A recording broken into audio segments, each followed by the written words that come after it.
When pain becomes healing. The Proxima Centauri medical station was a marvel of engineering, a massive rotating cylinder housing the most advanced medical facilities in known space. As the Asclepius docked, thousands of beings from across the galaxy disembarked to attend the annual Interspecies Medical Conference.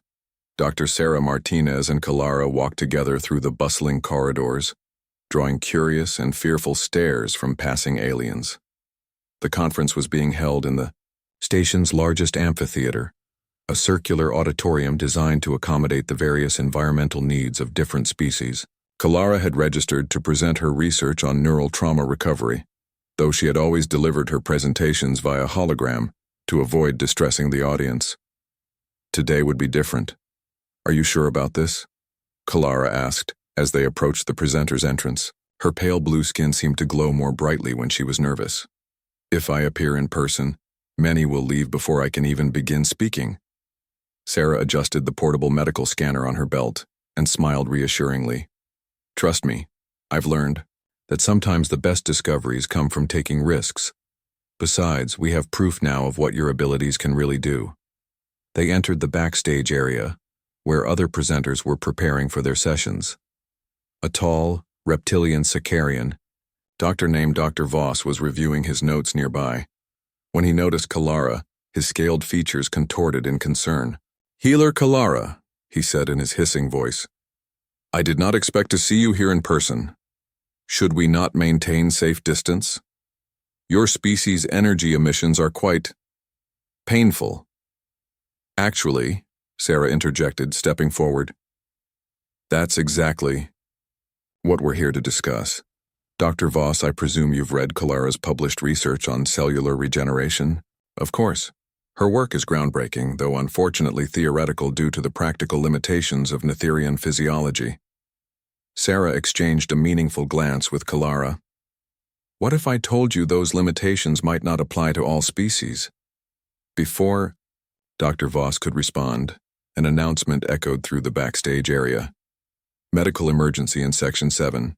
All available physicians, please respond immediately." The three doctors rushed toward the indicated section, joining a crowd of medical professionals surrounding an injured Andromedan pilot.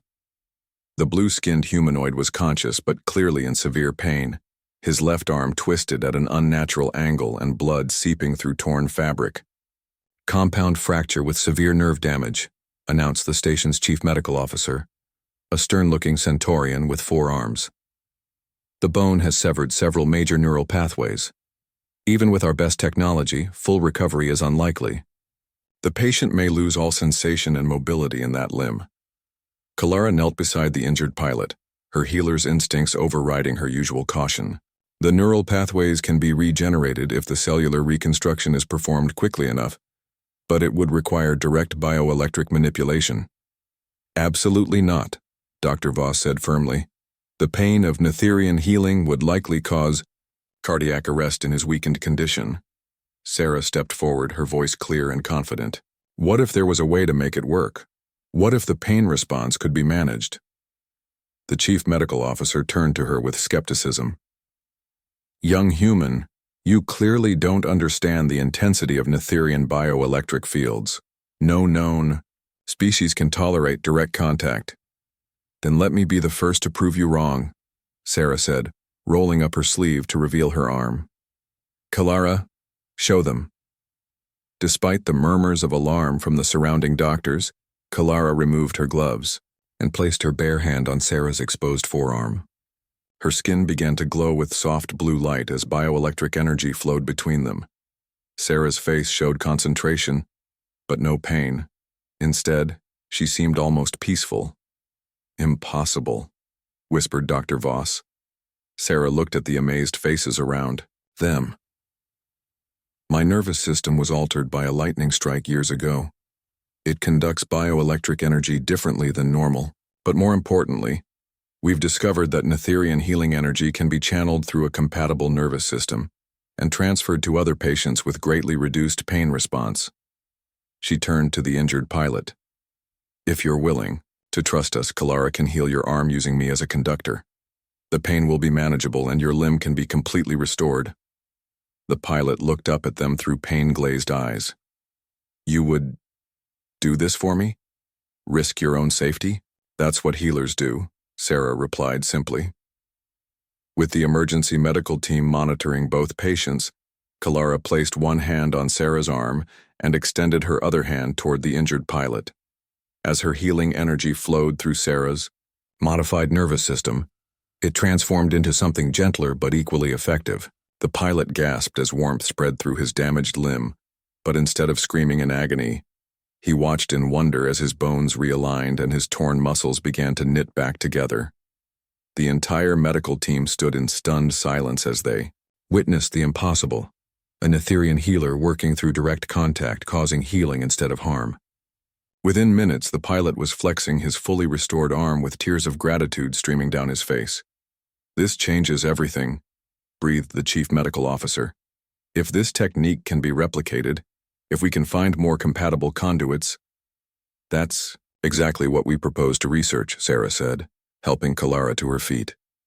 The Netherian healer looked exhausted but radiant with joy. "We've discovered that certain rare neurological conditions in various species might create compatibility with Netherian healing energy. We want to find these individuals and train them as healing conduits." Dr. Voss approached them, his earlier skepticism replaced with excitement. "The implications are staggering. Netherian healers could work directly with patients for the first time in galactic history. Injuries and diseases that were previously incurable could be treated instantly." Word of the miraculous healing spread quickly through the medical station. By the time Kalara was scheduled to give her presentation, the amphitheater was packed beyond capacity. Beings who had previously feared even being in the same room with a Netherian now crowded forward to hear what she had to say. Kalara stood at the podium, no longer isolated by fear but surrounded by curiosity and hope. Sarah stood beside her, a living demonstration of the impossible made possible. "My fellow healers," Kalara began, her voice strong and clear. "For too long, my people have been isolated by our abilities, feared for the very gift that could save lives. Today, thanks to human courage and scientific curiosity, we have discovered that what separates us might actually be what can bring us together."